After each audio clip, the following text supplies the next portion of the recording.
Hello, welcome. I'm joined again by David McIntosh. We're continuing our conversation on sleep disordered breathing, brain damage, changes in facial form, what's going on. David, hello. We finished our last conversation talking roughly Hello about again. the relationships between sleep disordered breathing, brain development, the potential spectral relationship. Now we want to move on to some more specific causes, some of the structural causes. So we're going to talk about as the ticker underneath is showing the impact of nasal breathing on facial growth. So thanks again for having me, Mike. And I think this is a really important crossroad for your profession and mine, which reflecting on the first talk that we had, where we both highlighted the importance for collaboration and moving away from turf wars to patient care. And Yep. I think for way too long, historically, this thing of airway obstruction has just been the domain of the ENT, because historically it was big tonsils and adenoids that was the standout amongst the crowd to the medical doctors. What got lost in this conversation was the very important and valuable contributions. When did people start picking up on big tonsils and adenoids historically? Historically, over 100 years ago. But that all got lost to history with the advent of antibiotics and so forth. People thought they could fix everything with antibiotics, and it really wasn't until the late 70s that it started to come back as a topic of awareness and concern. But what you missed out on, Mike, is I was about to give you and your profession basically the kudos that it deserves historically, because there's a lot of literature in the dental field where they are highlighting issues with jaw growth and development, and indicating the problems with the tonsils and adenoids coexisting with it. And that's something that the medical people were very, very slow to take up on board as a coexisting, pathologies. So this was just an observation by a lot of dentists that you had malocclusion and large tonsils and adenoids. Yeah, absolutely. Yeah, and that dates back to the 1800s when you go through the literature. And I recently came across some things in the early 1900s where they're absolutely adamant about the issues of breathing and jaw growth and development. And I think it's a travesty that medicine and dentistry have that schism that starts at the very first day that we both go to university, where your domain of the body somehow doesn't exist in the context of the rest of it. And likewise, even though I'm an ear, nose and throat surgeon, spend my time looking inside mouths, I'm not dentally trained. And I think, I'm not trying to be a dentist, I'm not trying to be an orthodontist, but it's not until your eyes are open to these coexisting pathologies that you realize what you've been missing all this time, and the benefit of identifying and getting excellent practitioners like yourself involved in the patient of the child's care. Yeah, I think the image that springs to mind here is that of the adenoidal face. Yeah, I was going to say, and the adenoid face is something that's, again, from the 1800s, and it was primarily introduced by dentists, is my understanding, to the medical people. It was the dentists that noted the issues with the jaws and the teeth and the crowding and the malocclusions, and that this child was mouth breathing, quite heavily. And, back then, historically, compared to now, as you sort of mentioned at the end of part two, now we start talking about nasal allergy problems. Well, nasal allergy problems, numerically weren't anywhere near as prolific as they were back in the 1800s, but adenoid problems clearly were. And for those that are not familiar with the adenoid facies or the adenoid face, that's a situation where the child, when they're mouth breathing, it restricts their jaw growth and cranial form and development such that the jaw ends up elongated and narrow. And that basically, is the outer framework for then the inner workings of the nose and throat. And if the outside is squashed in, then the inside is squashed in. Fantastic, David. Thank you very much. So let's bring it back onto the nasal dimensions and what you think is going on here. Yeah. Well, I think let's talk about nasal breathing. Let's talk about what that actually means. And nasal breathing, is a bit rhetorical, means breathing through the nose. And it's the complete opposite to mouth breathing. And nasal breathing is the normal pattern of breathing. The mouth breathing is like a backup plan. That's your plan B or your safety net. And it's not optimal breathing. So nasal breathing is really important. So if we talk about the nose, we obviously have the distinguishing feature on the face, but the interesting bits are on the inside. So we go through the nostrils, and the nasal passages are separated into two sides by a partition that is called the nasal septum. And people might have heard of something called a deviated septum, for example. So that describes the situation where that partition is sitting crooked. Then inside the nasal passages, sitting on the side walls, we have swellings that are called turbinates. And this is something that people may not have come across, but the turbinates are an important nasal structure sitting on the side walls of the nose. They can go up and down in size, and it's that part of the nose in particular that's affected by things such as nasal allergies. So if we have allergies, hay fever, grass, dust mite, for example, that can cause these turbinates to swell and engorge, and that can limit the nasal breathing from that point of view. And then once we've got through the nasal passages, we've basically got two tunnels that open up into a cave. And in that cave, it's basically behind the nose, is what's called the adenoids, which is what we were just reflecting on with that adenoid facies. And if the adenoids overgrow, and there's multiple reasons we think that happens. One of the contributing factors is viral infections. Another contributing factor is probably allergies, in particular mold allergies. Exposure to other irritants can also do it as well. But, we've basically got a few things that can go wrong with the nasal passages and nasal breathing that can then lead to mouth breathing. And I think the mouth breathing is something that you, Mike, especially in the realms of orthodontics and orthotropics, have some great concerns about. So how do you see the mouth breathing, scenario Yeah, playing out I from a jaw growth development point of view? totally concur with what you're saying. What we're saying from an orthotropics perspective is that we've got the craniofacial development hasn't been as ideal.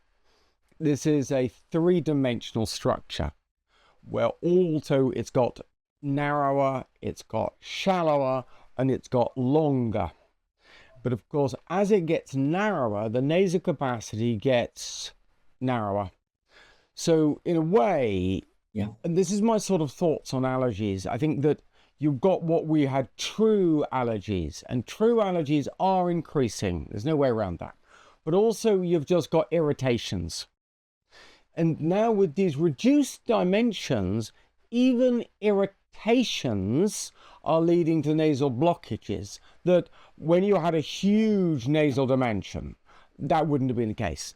I mean, when you look at the difference between a pre-industrial nasal cavity, you look at a modern nasal cavity, it's almost like a different animal, a different species. And now in this modern normal, it's very easy to get nasal blockages because there's just no spare capacity. And once you start mouth breathing, the stuff in the air, the dust and mites, and of course indoor living is not helping this. But these seem to arrive into the lungs, go straight into the bloodstream with no processing. The nose is your immunological processing unit. Things that arrive in the lung through the nose, they've been marked up that this you breathed it in, that was normal, that's what happens. If things simply come through your lungs into your body, then I worry how the immune system's going to cope with this, because it's bypassed a whole chunk of the immune system, and I wonder whether this is helping to actually increase the real allergies, because you are becoming allergic to this thing, these stuff. Not only do we have more stuff in the air because we're indoors, we're not living outside, we've got different stuff coming into our lungs because we're living indoors. We should be nomadic peoples living in grass and woodlands. Now we're living inside houses. It's a very different scenario. So that kind of my whole broad orthotropic perspective of nasal, what's going on with the nose. Yeah, and I have to thoroughly agree with you, and I'd really love to highlight that what you've mentioned is something that I was never taught as an ear, nose, and throat surgeon. The idea that the constriction of the jaws would constrict the airway was totally foreign to me until I was, privileged to learn from the dentists and the orthodontists. And of course, it's one of those things when someone says it makes perfect sense. It's extraordinarily, straightforward and simple premise is that if you have a space that is constricted, then the ENT problem that may exist within that space doesn't need to be anywhere near as bad as it would have otherwise had to be to then start causing these pathologies that, we trip over as ear, nose and throat doctors. But, in effect, these people were set up to fail. And then it becomes one of those, beasts that feeds itself, because if we have a nasal restriction, then we have, a touch of irritation, and that leads to a bit of blockage. And then that is the tripwire to the, far more entrenched mouth breathing. Well, the whole myofunctional play out from that, it's just a recipe for disaster. And this is, again, I think highlights why, you and I are having these conversations and sharing our knowledge mutually is because, as you've said, I think you're right. We're seeing all these allergies going up. We're seeing craniofacial problems going up. We're seeing breathing problems go up. We're seeing ADHD. We're seeing brain problems go. We're seeing this.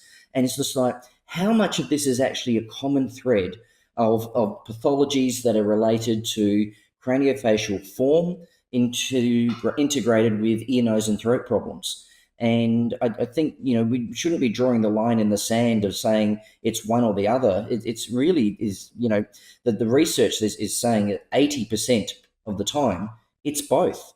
And that's the advantage, I think, of we just need to these conversation pieces. Have more conversations like this, and have agree. one of my hobby horse topics is we must have a debate on the etiology of malocclusion, the cause of crooked teeth. Now, I think that will elucidate other problems.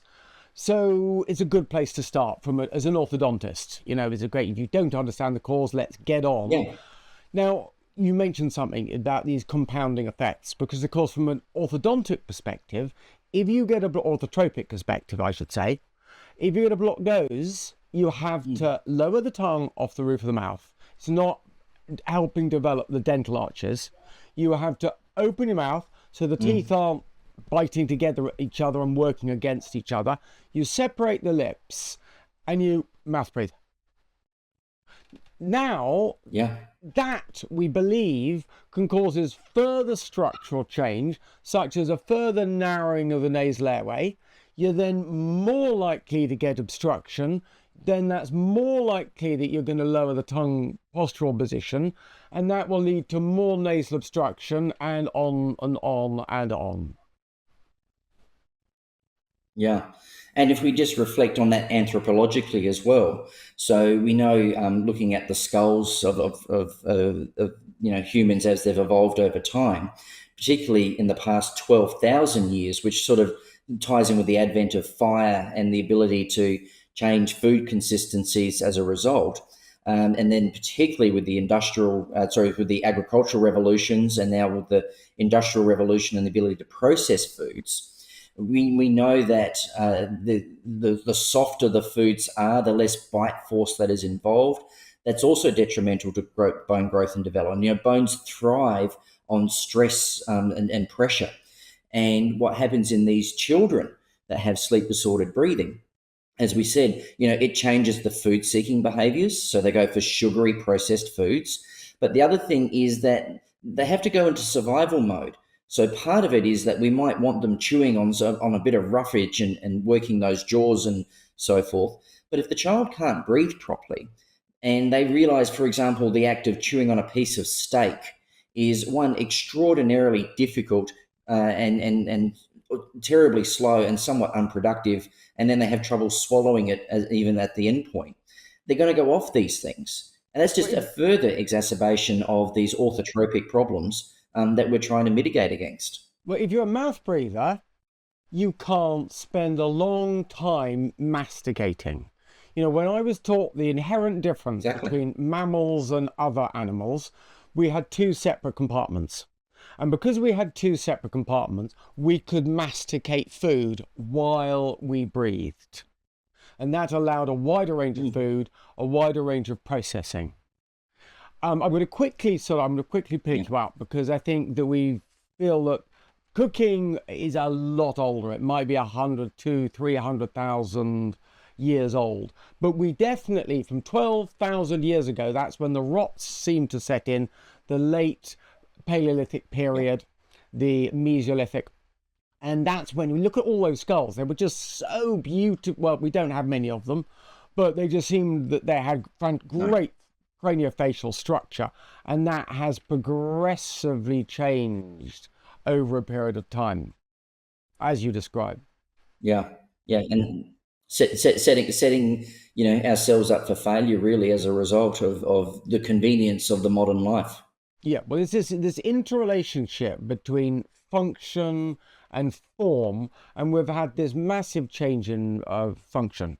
You know, people think Mm, wisdom teeth are some uh, thing that we don't need anymore, like the appendix. We're evolving out of having wisdom mm, teeth, and I'm thinking, God, you mm. clearly have Yeah. no idea of evolution. You've just running roughshod across all of science. This clearly is not happening. This is an environmental issue. We should have all 32 teeth, as I have all my fingers on my hands, and something strange going on. Yeah. Now, David, I explain it a really Yeah. interesting way to patients. For a quick analogy, I say that we all swallow processed food. You either have that food processed in part or in totality by a machine, or you Hmm. use your inbuilt processing unit. Okay. Now, I have Yeah. got a pretty solid, well developed processing unit. Why? Because I've Mm, used it. It's not yeah. complex. And I think what mewing has No. entered into the lexicon, it's just as we know that your body from here downwards, you use that, you'll build a better body. And we're suggesting with Mm, mewing, orthotropics, and all of the evolutionary science, is that this area can also be changed by usage. And that's been a revolution to a lot of yeah. people. And I think that's what stimulated the mewing phenomena. Yeah, and I think the world is a better place for having their attention drawn to this Mm. because we don't really we have so many things that we take for granted, and we want to be healthy and well, but we don't give jaw structure. Doesn't get the credibility that it deserves because of its interplay with breathing. It's so essential that we can breathe properly, and the But foundations of breathing through the nose is really the jaw structure. I mean, it's front and center, yeah, literally. the structure, the structure affects the function. But of course, we've had it in our Of course. minds and it suited the medical treatments that were in play. This structure was considered to be genetically developed. We wanted to feel we're Hmm. comfortable when we think this structure is genetically developed. Well, the problem is that it doesn't then allow for useful thinking on the topic, and I think that's again where your quest is so important because it's very easy just to take that dogma and just leave it parked there and then just not move forwards. Yeah, But and but that's you've what got we to want to look at change. is there anything that challenges that dogma? And then the short answer is well, yeah, there is. There's the anthropological data, and then there's the clinical scenarios. So why is it that as myself as an ear, nose, and throat person is seeing malocclusion rates 60% and above in children when that's not the background population rate, and that's in the context of children that are not breathing properly? Yeah. Something seriously wrong is going on with that degree of malocclusion for 60% of kids to have a genetic problem that leads to that jaw growth and development. That doesn't make No, sense. no. That stands out as an anomaly. So, and I think that's the important thing. That I've come to appreciate, as it says on the screen, is the role of the ENT in orthodontics. And my job is not to be a dentist. My job is not to do orthodontics or orthotropics. But my job is to realize there is a patient in front of me. And if I'm going to give them the best of care, then I need to have an expanded field of knowledge that goes beyond ear, nose, and throat. And there is really no excuse for me not to know some very simple basics. Some very simple basics. Are these teeth straight or crooked? Are these jaws developed or underdeveloped? And I don't need to know the fine print and so forth and have the skill set and knowledge that you've got. But what I do feel I need to have is to know enough to put them into your hands so that you can then shape and mold everything. Now, if in the interim that involves me having to do some ear, nose, and throat maneuvers or procedures to basically buy some time, because as we've highlighted, with the other talks about brain growth and development and digestive tract and cardiovascular, you mentioned your analogy. My analogy is a child that has fallen in the water. And ideally, we want to teach that child how to swim. But if that child at that moment is in trouble and cannot swim, well, look, I have to jump in and save them. And jumping in and save them does not keep them out of trouble. They still cannot swim. And that's where you then come into the mix and you go, right, well, you've bought me some time, David. Well, more importantly, you've bought this child some time. They're getting some oxygen to their brain. Now let's get on and get the rest of this sorted so that this child is set up for success in the future. And I think that the earlier that we find these children and the earlier we start helping them and giving them the jaw structure, I think, not being a dentist or an orthodontist, but having seen the outcomes of treatments of the same, I think you can sort the teeth out whenever you like.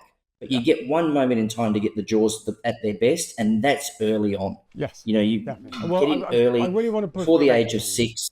My real thing here is a quest to find answers, find the causes, find the pathology, and aim at prevention. Because we should be able to. If there's a significant environmental etiology, which we think there is, then we should be looking at prevention.